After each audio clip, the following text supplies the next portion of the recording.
مجھ سے بہت زیادہ ڈری ہوئی ہے میری زندگی کو، کہتے ہیں کہ اس لیے بہت زیادہ خطرات ہیں، لیکن یہ نہیں جانتے اگر انہوں نے مجھے قتل کیا یا گرفتار کیا یا اس طرح کی کوئی کوشش کی تو رد عمل بڑا خوف زدہ ہوگا، اور ایسی صورت میں بہت سارا جو رد عمل آئے گا وہ تباہ و برباد کر کے رکھ دے گا ہر چیز، اس طرح وہ کہنا چاہ رہے ہیں۔ اور وہ کہتے ہیں کہ جی کہ یہ لوگ جو ہیں یعنی کہ پاکستان کی اسٹیبلشمنٹ یہ صورتحال کو سمجھنے سے قاصر ہیں، اور بدقسمتی سے جو لوگ مجھے قتل یا گرفتار کرنے کا سوچ رہے ہیں وہ یہ نہیں سمجھ پا رہے کہ پاکستان اس وقت کہاں کھڑا ہے۔ اور وہ کہتے ہیں کہ جی کہ پاکستان کی جو اسٹیبلشمنٹ ہے اس کا 70-75 سال سے تاریخ میں ایک رول رہا ہے، کردار رہا ہے، اب اس میں توازن قائم ہونا چاہیے، اب ہمیں توازن قائم کرنا ہوگا کیونکہ پرانا سلسلہ قابل عمل نہیں رہا۔ بڑی اچھی بات کر رہے ہیں وہ، لیکن وہ کہہ رہے ہیں کہ جی کہ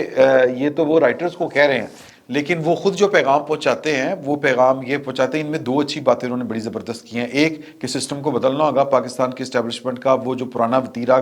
کارکردگی ہے اس کو ختم کرنا ہوگا اور توازن اس میں قائم کرنا ہوگا۔ ویری گڈ، یہ بڑی اچھی بات ہے عمران خان صاحب کی اس بات کو۔ عمران خان صاحب جب کرتے ہیں تو اچھی باتیں کرتے ہیں، اس کو اپریشیٹ کرنا چاہیے، ویری گڈ۔ لیکن عملاً وہ کیا کرتے ہیں؟ عملاً کہتے ہیں کہ عاصم منیر صاحب مجھے اڈاپٹ کیوں نہیں کرتے، میں نے آپ کا کیا بگاڑا ہے؟ یہ نواز شریف کی شکل آپ کو زیادہ اچھی لگتی ہے، میں نے آپ کی کون سی خدمت نہیں کی؟ یعنی وہ کہتے ہیں کہ رل کھائیے تے وہ کہتے ہیں کہ کھنڈ کھائیے، وہ یہ کہہ رہے ہیں آپ میرے ساتھ رل کے جو نہیں کھا رہے وہ کھنڈ نہیں ہے، وہ کچھ اور ہے، یہ ان کا کیس ہے۔ لیکن عملاً وہ یہ کہہ رہے ہیں، اب وہ کہہ رہے ہیں کہ جی کہ ان کو سمجھ نہیں آ رہی۔ سر ان کو واقعی سمجھ نہیں آ رہی، کیونکہ جو ان کو سمجھ آ رہی ہے وہ کرنا نہیں چاہ رہے۔ سمجھ ان کو جو چیز آ رہی ہے وہ تو وہی ہے جو بڑا آسان سا فارمولہ ہے جو نواز شریف صاحب کو سمجھ آ رہا ہے۔ نواز شریف صاحب اس کا مطالبہ بھی کر رہے ہیں، ان کے ہم نوا والا مطالبہ کر رہے ہیں، اور وہ کیا ہے کہ برے نہ مارو برے دی مان مارو۔ یہ اب میں ظاہر ہے کہ چھوٹا منہ بڑی بات، یہ نواز شریف صاحب نے ابھی تک بات پبلکلی اس طرح سے نہیں کی، تو لہٰذا ہم جو کھل کے بات کریں گے تو ہم غریب لوگ ہیں، ہم ٹینشن میں آئیں گے، مطلب کام خراب ہوئے گا۔ تو عمران خان صاحب کے لیے جو حل تجویز کیے جا رہے ہیں وہ میں نے آپ کو بتائے کہ جی کہ اس طرح کرتے ہیں کہ یہ جو فلاں کیس ہے توشہ خانہ والا، اس میں یہ بچتے نہیں ہیں۔ اچھا، توشہ خانہ والے کیس میں عمران خان صاحب چونکہ آزاد ہیں اور ان کا ایک اچھا خاصا جو جس کو ہم کہتے ہیں کہ پروپیگنڈا کرنے والا بہت بڑا ایکٹیو سیل ہے، وہ اس کو کاؤنٹر کرتے ہیں اس طرح سے کہ جی کہ سب نے لیے ہیں تحفے۔ اچھا، سب نے لیے ہیں، لیکن عمران خان صاحب یہ بھول جاتے ہیں بتانا کہ اصل جرم یہ ہے کہ وہ تحفے انہوں نے کہاں سے لیے، ان کی پیسے جو دیے انہوں نے چھپائے نہیں، ایک بات۔ دوسری بات یہ کہ انہوں نے پھر وہ آگے بیچے نہیں، دوسری بات۔ اور انہوں نے تو وہ چھپائے بھی، اور یہ بھی نہیں بتا رہے کہ وہ پیسے جن سے میں نے تحفے خریدے تھے وہ کہاں سے آئے۔ تو یہ بڑا ایک خوفناک معاملہ ہے۔ پھر ایک وہ کہتے ہیں کہ جی کہ ملک ریاض والا چلا لیں، اس میں پھنس سکتے ہیں، وہ اس طرح سے کرنے کی کوشش کر رہے ہیں۔ لیکن عمران خان صاحب جو ہیں وہ پروپیگنڈا اتنی ہیوی طریقے سے کرتے ہیں کہ وہ سارے کا ساری جو کوششیں ہیں وہ پولیٹیکل وکٹمائزیشن، سیاسی انتقام بازی کے زمرے میں آ جاتی ہیں۔ یہ تھوڑی سی ایک فلسفیکل پرابلم ہے کہ ان کے خلاف جو بھی کیس ہے، ان کے خلاف جو بھی معاملہ ہے، وہ قانونی طور پر چاہے جتنا مرضی درست ہو، اس کے شواہد جتنے مرضی سٹرانگ ہوں، لیکن عمران خان صاحب وہ پروپیگنڈا اس طرح کا کرتے ہیں کہ وہ سب ان کے خلاف ایک انتقامی کارروائی محسوس ہونا شروع ہو جاتا ہے۔ تو پھر اس مسئلے کا حل کیا ہے؟ جب آپ کسی کو انتقام کا نشانہ بنائیں گے تو پھر سر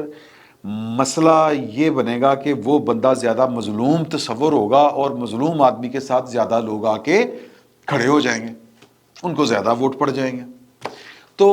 اب اس کے اوپر ڈسکشن جاری ہے پاکستان کے کنسرن کوارٹرز میں، پاکستان کے فیصلہ سازوں میں۔ وہاں پر یہ بات سمجھانے کی کرنے کی کوشش ہو رہی ہے کہ سر اصولی بات کے اوپر جائیں۔ مثال کے طور پر آپ کی چونی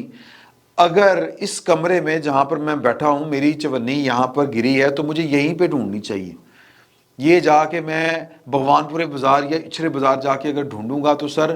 ہو سکتا ہے کہ فلوک لگ جائے، کچھ اور مل جائے، وہ چوانی نہیں لبے گی جڑی اتھے ڈگی ہے۔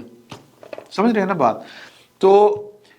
لوگوں کا اعتبار اسی وقت ایشو کے اوپر کسی کے اوپر آتا ہے کہ جب آپ پورے اخلاص کے ساتھ کوئی کام کرتے ہیں۔ اخلاص کیا ہے کہ جرم جو تھا اس جرم کو کاؤنٹر کیا جائے۔ جرم کیا تھا؟ جرم یہ تھا کہ پاکستان کے عوام کے خلاف کچھ جرنیلوں نے، کچھ ججوں نے میڈیا ہاؤسز کے ساتھ مل کے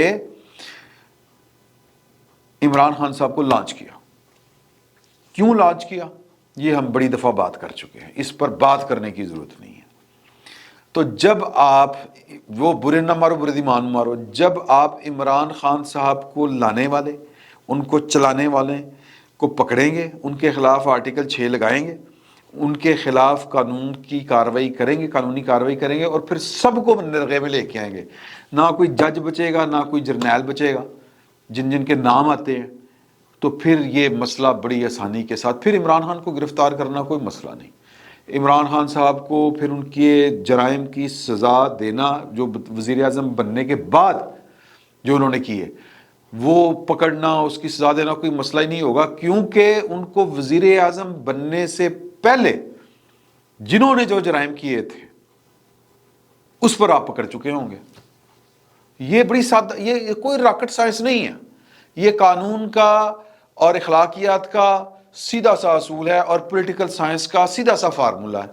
اب اس پہ آپ پھر کہتے رہیں کہ جی کہ وہ ہو، یہ تو یہ ہو جائے گا، یہ تو یہ ہو جائے گا، یہ تو جناب فوج کا ڈر خوف ختم ہو جائے گا۔ عمران خان صاحب ٹھیک کہتے ہیں کہ ہمیں اب توازن لانا ہے۔ اب بھی اگر آپ مطلب عمران خان صاحب کا رد عمران پروجیکٹ جو بھی چلا رہے ہیں، جب اس کو آپ نافذ کرنے کی کوشش کریں گے تو آپ کا کردار اسی ضمن میں، اسی زمرے میں جائے گا کہ آپ پاکستان کی سیاست میں مداخلت کر رہے ہیں۔ اگر آپ پاکستان کی سیاست سے اپنا کردار ختم کرنا چاہ رہے ہیں تو جنہوں نے پاکستان کی سیاست میں اپنا کردار ادا کرتے ہوئے عمران خان صاحب کو پوری قوم کے اوپر مسلط کیا، ان کو پکڑنا پڑے گا۔ پھر لوگوں کا وہ بھی یقین ہو جائے گا کہ یار ایتے کام پہن لگ گیا، یہ تو بدل گیا پاکستان، ایتے فوج جناب نے تو توبہ کر لی پاکستان کی سیکورٹی اسٹیبلشمنٹ نے۔ ظاہر ہے کہ یہ ساری باتیں پاکستان جیسے ملک میں کرنا آسان نہیں ہے، لوگ مائنڈ کر جاتے ہیں، لیکن سر میں ذرا یہ وہ باتیں کر رہا ہوں جو نواز شریف صاحب کہہ رہے ہیں، یہ فقیر غریب، میری ایڈی اوقات نہیں سر میں یہ والی باتیں کروں۔ یہ باتیں جو مجھ تک میرے کانوں تک پہنچی ہیں کہ یہ نواز شریف صاحب اور ان کے ہمنوا کہہ رہے ہیں۔ ویسے تو مریم صاحبہ جو آن ریکارڈ وہ تو جنرل فیض صاحب کا نام لیتی ہیں، جنرل باجوہ صاحب کو بھول جاتی ہیں، تو وہ کوئی تسلی بخش جواب نہیں ہے ایسا، کیونکہ ابھی یہ معاملہ جو ہے وہ، کیونکہ عمران خان صاحب کہتے پھر رہے ہیں نا کہ جی کہ لندن پلان کے مطابق عاصم منیر صاحب کو چیف آف آرمی سٹاف کا عہدہ اسی شرط پہ دیا گیا تھا کہ تم عمران خان کا کنڈا کڈو گے۔ سر ان کو پتہ نہیں کس وجہ سے ملا، کس وجہ سے نہیں ملا، وہ تو میں کسی کی وکالت نہیں کرنا چاہ رہا، لیکن یہ الزام بھی اسی وقت عمران خان صاحب کی جو نیگیٹو پروپیگنڈا کر رہے ہیں، جو عاصم منیر صاحب کے خلاف وہ کمپین چلا رہے ہیں، اور عاصم منیر صاحب جو ہیں وہ اس وقت ان کے لیے، کسی بھی آرمی چیف کے لیے بہت بڑا مسئلہ ہوتا ہے کہ وہ اپنی جو زیر کمانڈ فورس ہے اس کے اندر ڈسپلن کو یوں کر کے رکھے۔ یہ کسی بھی کمانڈر کے لیے سب سے پہلی ڈیوٹی اس کی یہی ہوتی ہے۔ تو عمران خان صاحب جس طرح پاکستان کی فوج کے اندر جس طرح انہوں نے تقسیم پیدا کی ہوئی ہے، اس تقسیم کا بھی خاتمہ اسی صورت ہوگا جب آپ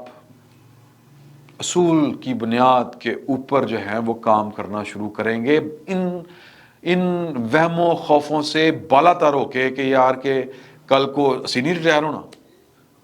کل کو مطلب ہمارے ہاں مسئلہ انا کا ہے۔ اب ایک خبر وہ بھی چل رہی ہے کہ جسٹس بندیال صاحب، یہ خبر ہے، اس کی تصدیق نہیں کہیں سے ہو رہی، اور یہ سوشل میڈیا کے اوپر بھرمار چل رہی ہے کہ ان کی بھی کوئی آڈیوز خان صاحب کے ساتھ گفتگو کرتے ریکارڈ ہو گئی، یہ ہوگی وہ ہوگی۔ تو سر وہ اس طرح کے جو ہیں یہ شوشے چھوڑنا سوشل میڈیا کے اوپر، وہ تھی یا نہیں تھی؟ اگر کہیں پر ہے تو اول تو میرا خیال ہے کہ چیف جسٹس آف پاکستان کو اس سوشل میڈیا کے اوپر یہ جو بدگمانی پھیلائی جا رہی ہے اس کا نوٹس لینا چاہیے اور پوچھنا چاہیے کہ یار یہ کون کر رہا ہے، اور وہ آپ پہنچ سکتے ہیں ان تک جو یہ باتیں پھیلا رہے ہیں۔ اگر کوئی اس طرح کی آڈیو نہیں ہے سر، اگر کہیں پر آڈیو ہے، اگر بالفرض محال، تو پھر سر وہ پبلک کر دینا یار، اور پھر وہ پبلک جو ہے وہ خالی یوں پبلک نہیں کریں، پھر وہ کوئی کسی فریم ورک میں لے کے آئیں، اس کو کسی جو ہے نا قانونی دائرے کے اندر لے کے آئیں جس کو کہتے ہیں، ورنہ تو یہ فساد ہی پڑا رہے گا۔ وہ جو جتنے جج جرنیل واٹس ایور جنہوں نے پروجیکٹ عمران خان کے خلاف سب کچھ کیا تھا، اب یہ ادارے اپنی ناؤں کی چکر میں ملک کو بھینٹ چڑھا دیں، اپنی ناؤں کی بھینٹ ملک کو چڑھا دیں، یہ اور چڑھ رہا ہے، تو سر پھر پاکستان دا اللہ ہی حافظ ہے۔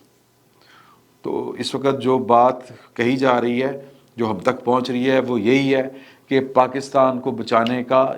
حل یہی ہے کہ عمران خان صاحب کو اگر آپ سنگل آؤٹ کریں گے تو عمران خان صاحب آپ کے گلے پڑ جائیں گے۔ سنگل آؤٹ نہ کریں عمران خان صاحب، جن کا لگایا ہوا پودا تھے، انہوں نے یہ پودا لگاتے وقت جن اصولوں قوانین کی خلاف ورزی کی ہے، اپنے پروفیشنل بددیانتی کی ہے، ان کو پکڑیں، ان کو کٹہرے میں لائیں۔ عمران خان نامی فتنہ فساد جو وہ کہہ رہے ہیں، میں نہیں کہہ رہا، وہ جو بھی ہے وہ اپنی موت آپ مر جائے گا، ادروائز یہ اور بڑا ہوگا اور بڑا ہوگا اور بڑا ہوگا، اور آپ اس سے بس لقدے پھرو گے۔ فی الوقت اتنا ہی، بہت بہت شکریہ۔